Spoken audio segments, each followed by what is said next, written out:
Perkenalkan, namaku Dimas. Usiaku 21 tahun sekarang ini. Aku tinggal di salah satu kota besar, tepatnya di kota Bandung. Saat ini aku bekerja di ibu kota Jakarta di sebuah kafe.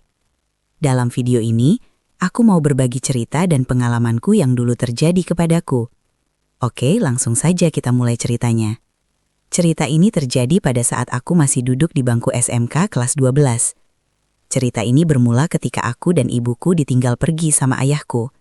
Waktu itu, kondisi ekonomi keluargaku sedang tidak baik-baik saja usai pandemi.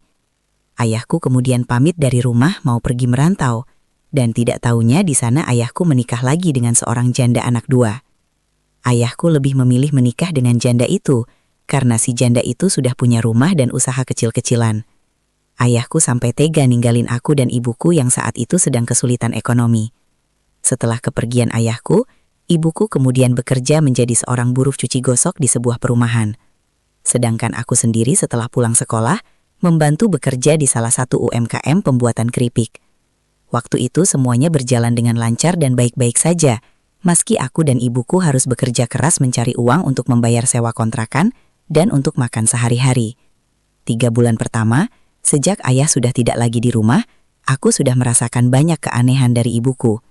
Sebelumnya ibuku tidak pernah berpenampilan yang kurang bahan, namun sejak ayah pergi, ibuku semakin hari semakin berani berpenampilan yang kurang bahan. Aku sudah pernah memberi nasihat kepada ibuku, tapi ibuku malah berkata, "Udah, kamu itu tahu apa Dimas? Ibu sekarang lebih nyaman seperti ini," ujar ibuku. "Tapi Bu, kan malu kalau dilihat banyak orang, apalagi setelah ibu sekarang menjadi seorang janda. Apakah pantas Bu berpenampilan kayak gitu? Memang benar ibu masih muda dan masih cantik, tapi jangan beginilah Bu, aku mau ibu kembali seperti dulu," jawabku. "Ibu seperti dulu? Ayahmu saja lebih memilih seorang janda Dimas, ketimbang bertahan di rumah bersama ibu. Jadi untuk apa ibu seperti dulu?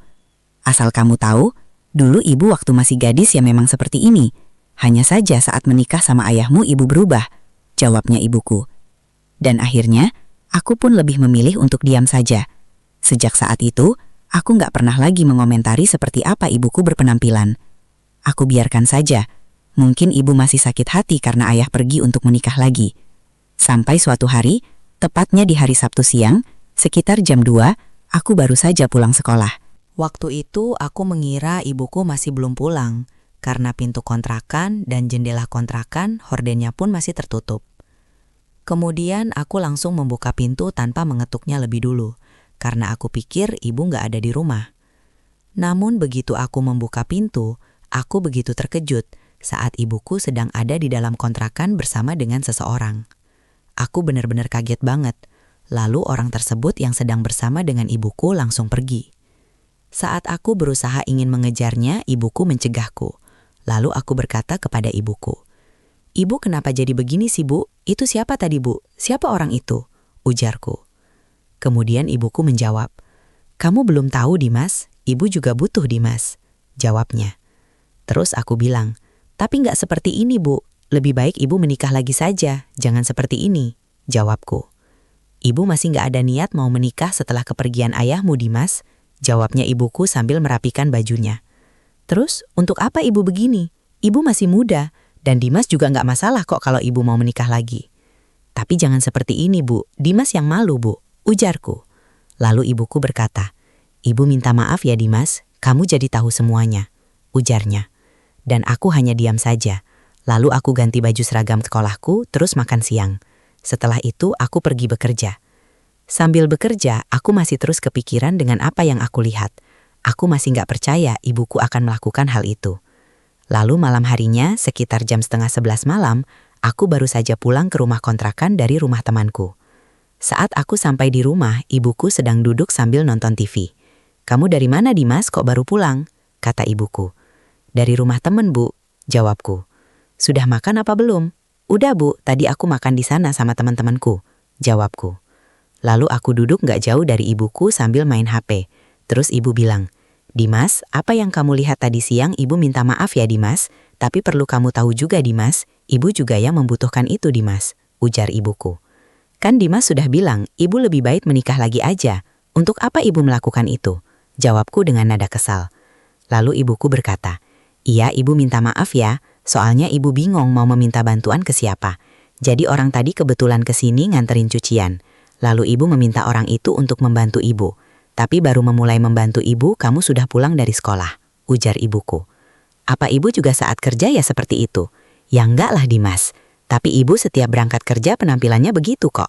Jawabku. Kan biar nyaman aja kerjanya Dimas. Namanya juga ibu kerja, nyuci gosok baju, dan bersih-bersih rumah. Jawabnya ibuku.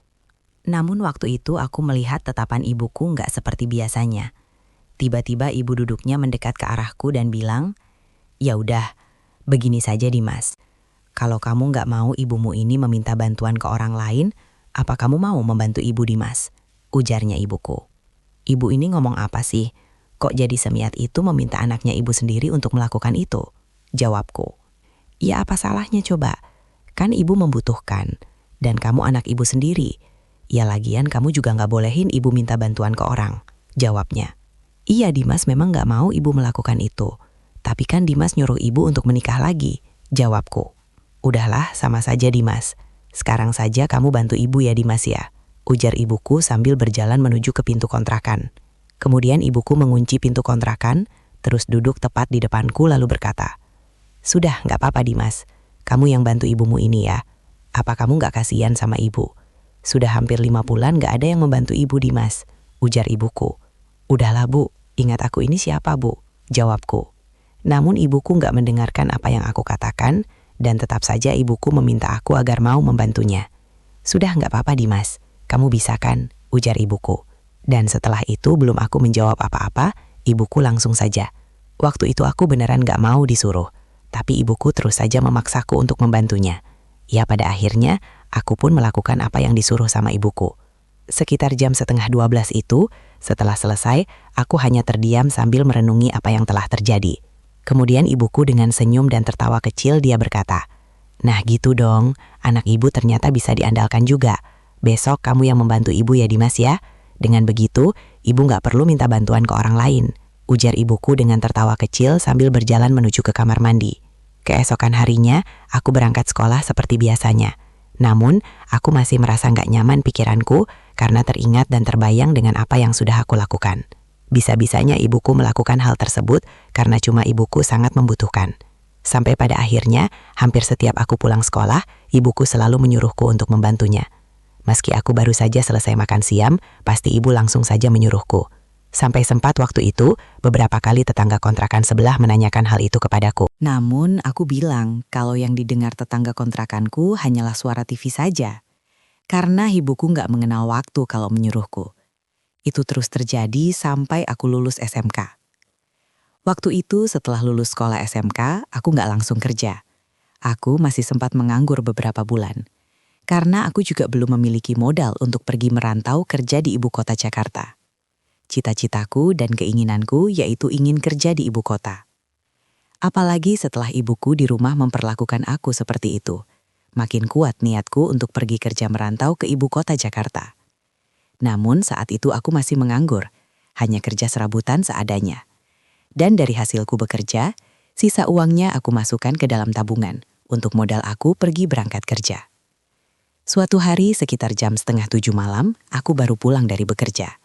Sampai di kontrakan, aku mengetuk pintu dan gak lama dibukain pintunya sama ibuku. Namun aku sedikit terkejut saat di kontrakan ada adiknya ibuku. Terus bibiku itu atau tanteku itu menyapaku. "Dari mana Dimas? Kau baru pulang jam segini?" "Aku baru pulang kerja Bi. Kapan Bibi datangnya? Sendiri atau sama siapa?" tanyaku. "Tadi sore sekitar jam 3:30. Bibi sampai di sini." "Ya sendirilah, orang Bibi masih gadis kok," jawabnya bibiku. "Ya udah Gi, Bibi buruan menikah, keburu tua nanti lo Bi," jawabku.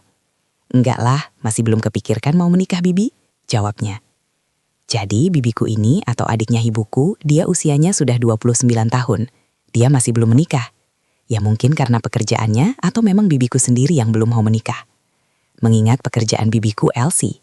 Dari lulus SMA, bibiku bekerja sebagai LC. Dan jujur, bibiku paling cantik di antara semua keluarga ibuku. Hanya bibiku yang satu itu yang paling cantik sendiri di antara 6 saudara ibuku.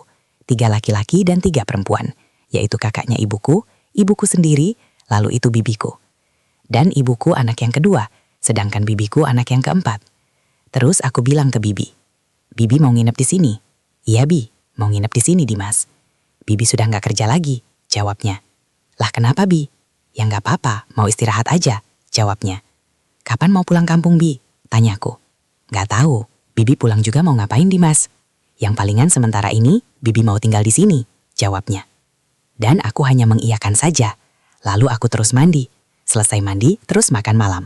Waktu itu aku senang saat mendengar bibiku mau tinggal di rumah kontrakanku juga. Karena dengan adanya bibi, ibuku nggak akan seperti biasanya. Aku nggak akan disuruh lagi untuk membantunya lagi. Namun aku salah, yang ada justru malah sebaliknya. Meskipun di kontrakan ada bibi, ibuku masih saja tetap menyuruh aku untuk membantunya saat bibiku sudah tidur. Jadi aku kan tidurnya di kursi sofa, sejak bibiku tinggal di kontrakanku. Kebetulan kontrakan tempat tinggalku itu memang besar dan ada ruang tamu gitu, meski hanya cukup ditaruh satu kursi sofa panjang saja dan sisanya untuk jalan. Ibuku tetap meminta aku untuk membantunya, yang awalnya aku mengira ibuku nggak akan menyuruhku karena ada bibi, tapi tetap saja semua itu ibuku lakukan, hingga pada akhirnya bibiku pun mengetahui semuanya. Jadi malam itu tepatnya di malam Jumat atau malam Sabtu. Dari sore hujan sudah turun sampai malam. Jadi aku nggak bisa pergi ke rumah temanku karena hujan nggak berhenti-berhenti. Saat itu tepatnya di jam 10:30 malam aku sudah tidur karena capek bekerja, ditambah cuaca hujan deras. Namun sekitar jam 1:30 itu aku dibangunkan sama ibuku. Dimas, bangun Dimas," ujar ibuku. Lalu aku pun bangun dari tidurku. Terus jawab, "Iya Bu, ada apa Bu? Apa sudah pagi?" tanyaku. "Belum lah, ini masih jam 1:30 Dimas." "Terus ibu bangunin aku ada apa?" jawabku. "Ya biasalah Dimas, bantu ibu ya. Kan kamu beberapa hari menginap di rumah teman kamu," ujar ibuku. "Duh besok aja ya Bu, aku capek banget soalnya Bu," jawabku. "Ya bentar aja bantu ibu dulu Dimas, nanti kamu istirahat lagi," jawabnya ibuku. "Ya udah ya Bu, ya," jawabku. Terus aku pun bantu ibuku. Saat itu setelah selesai membantu ibuku, aku nyalain lampu nendang ke kamar mandi. Namun aku dan ibuku dibuat kaget karena bibi sudah berdiri gak jauh dari sekatan kontrakan. Bibiku sambil menatap ke arah aku dan juga ibuku. Lalu bibiku berkata, "Wah Teteh, ini loh Dimas anaknya Teteh. Kamu juga ya begitu Dimas?" "Sama saja," ujarnya. Dan aku menjawab, "Aku cuma disuruh membantu ibu aja kok Bi," jawabku. Lalu ibuku berkata, "Jadi kamu dari tadi di situ Bulan?" ujar ibuku. Dan bibi menjawab, "Kayak nggak ada orang lain saja Teh, sampai harus meminta bantuan ke Dimas Teh," jawabnya bibi sambil berjalan ke arah ibuku. Terus bibi duduk di kursi sofa itu juga. Lalu aku pergi ke kamar mandi. Setelah balik dari kamar mandi, bibiku tiba-tiba bilang, "Kalau kamu bisa bantuin ibu kamu, bibi juga boleh dong minta bantuan ke kamu," ujar ibuku. "Gak usah, bercanda deh Bi," jawabku. Lalu ibuku berkata, "Sudah gak apa-apa, lagian bibimu sudah tahu, jadi ya sudah gak apa-apa. Bantu aja bibimu Dimas," ujar ibuku. Terus si bibi menjawab, "Iyalah Dimas, bantu bibi juga. Jadi selama ini Teteh nyuruh Dimas untuk membantu Teteh." "Ya iyalah, lagian mau minta bantuan ke siapa lagi?" jawabnya ibuku. Dan bibiku hanya menjawab, "Emang bener-bener ya, dari dulu gak pernah berubah ya Teteh ini," ujar bibiku. Kemudian ibuku, "Sudah sana, katanya mau minta bantuan Dimas, nanti Teteh juga iya," ujar ibuku. Kemudian adiknya ibuku atau bibiku langsung tersenyum. Dan pada akhirnya, aku pun membantu adiknya ibuku. Waktu itu selama 1 bulan, adiknya ibuku tinggal di kontrakan. Entah beberapa kali aku disuruh olehnya. Lalu karena aku merasa sudah makin gak benar, aku memutuskan untuk segera berangkat kerja ke ibu kota Jakarta bersama dengan temanku. Aku ikut dengan temanku yang sudah lebih dulu kerja di sana. Aku juga tinggalnya di tempatnya temanku. Sekarang ibuku sudah menikah lagi, dan untuk adiknya ibuku, dia kembali bekerja di tempat kerja sebelumnya. Dan masih belum mau menikah adiknya ibuku atau bibiku itu. Ya memang sempat mau dilamar sama salah seorang bujangan satu kampungnya bibi. Tapi bibi gak mau dan memilih menolaknya. Lalu bibi lebih memilih berangkat kerja lagi, menjadi seorang LC lagi. Sebelum akhirnya pada awal tahun 2025, bibiku bekerja menjadi seorang asisten rumah tangga. Dan sejak ibuku sudah menikah lagi, aku sampai saat ini belum mau pulang. Lagian aku mau pulang kemana? Itu bukanlah rumahku, tapi rumah ayah tiriku. Jadi aku lebih memilih hidup di perantauan di ibu kota Jakarta. Semua aku jalani sendiri kehidupanku, dan aku belajar untuk bisa mandiri. Dan untuk apa yang telah terjadi sama aku sebelumnya, sampai hari ini aku masih belum bisa melupakannya. Meskipun aku sudah berusaha untuk tidak mengingat-ingatnya kembali, tapi tetap saja aku masih gak bisa melupakan semuanya. Apa yang dilakukan sama ibuku benar-benar masih sulit aku lupakan sampai sekarang ini. Dan kurang lebihnya seperti itulah ceritaku yang sampai hari ini aku masih belum bisa melupakan semuanya. Semua itu terjadi setelah kepergian ayahku, yang mana itu membuat ibuku berubah sepenuhnya. Dan aku hanya bisa berdoa untuk saat ini. Semoga ibuku dengan suami barunya bisa hidup bahagia. Hanya itu yang bisa aku lakukan. Tamat. Oke, segitu dulu untuk kali ini. Dan semoga kalian bosku semua terhibur hari ini ya. Sekali lagi, tidak pernah lupa Mimin ingin mengingatkan bahwa tidak ada maksud untuk merusak moral. Tapi di sini, kami selaku admin channel Makiem hanya berbagi pengalaman dari viewer saja, yang tentu saja tidak untuk ditiru. Terima kasih sudah mau mendengarkan kisah nyata ini. Ambil baiknya dan buang buruknya dari cerita kisah ini. Semoga hal seperti ini tidak terjadi kepada kita semua, bosku. Dan semoga kita semua dilindungi dari mara bahaya. Amin. Terima kasih dan sampai jumpa di cerita selanjutnya.